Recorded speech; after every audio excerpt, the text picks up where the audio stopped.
ሮቶ አካባቢ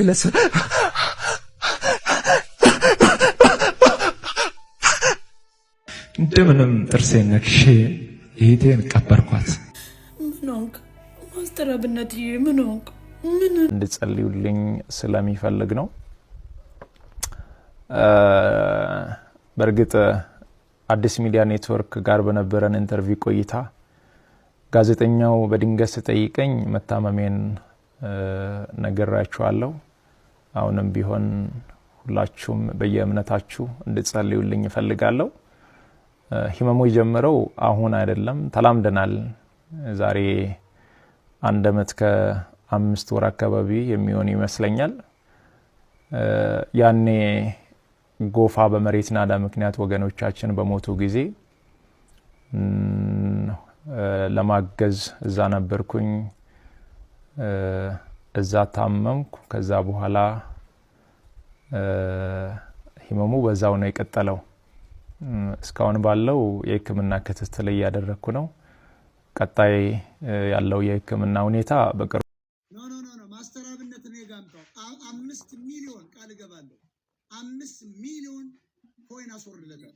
5 ሚሊዮን በቃ $50,000 ማለት እና ስለሆነ እንዲታከማል። ይቅርታ ስማ፣ አንተ ደግሞ አዳምጥ አትቀር። ማስተር አብነት እኮ ታሞ ከሆነ እኔ ጋር አምጡታል።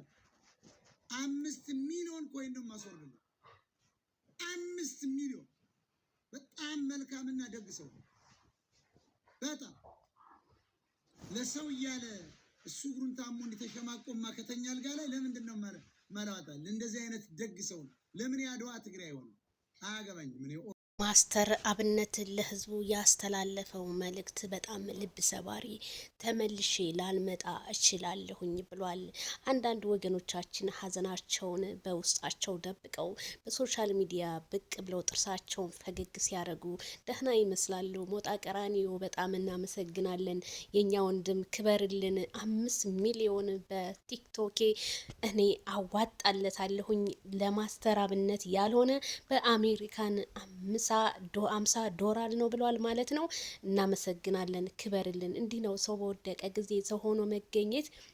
ማስተር አብነት የምስኪኖች አባት፣ የድሆች እና እኔ ሁሉ ነገር እውነት በአብሶ ጎፋ ላይ በነበረ ሰዓት ያንን ሁሉ የሞተ ሬሳ ሲያወጣ በመሬት መንሸራተቱ ብዙ ነገር እዛ ነው እንግዲህ የተለከፍኩት ብለዋል። ታዲያ እመሙን ደብቆ እስከዛሬ ህዝቡ ጋር ፈገግ ሲል የነበረው ማንነቱ ማስተር አብነት ውስጡ ተመንምኖ አልቋል። ልክ እንደ ስደት እህቶቻችን እመማቸውን ሸፍነው ሶሻል ሚዲያ ላይ እንደሚወጡት ማስተር አብነት እውነት ፈጣሪ ድረስልህ፣ ሙስሊም ክርስቲያኑ ዱዓ ጾለት አድርጉልኝ ብለዋል። እንግዲህ ምንም አልፈልግም ከናንተ ዱዓና ጾለት ነው ብለዋል። እሱ ይድረስልህ፣ እሱ ያክምክ።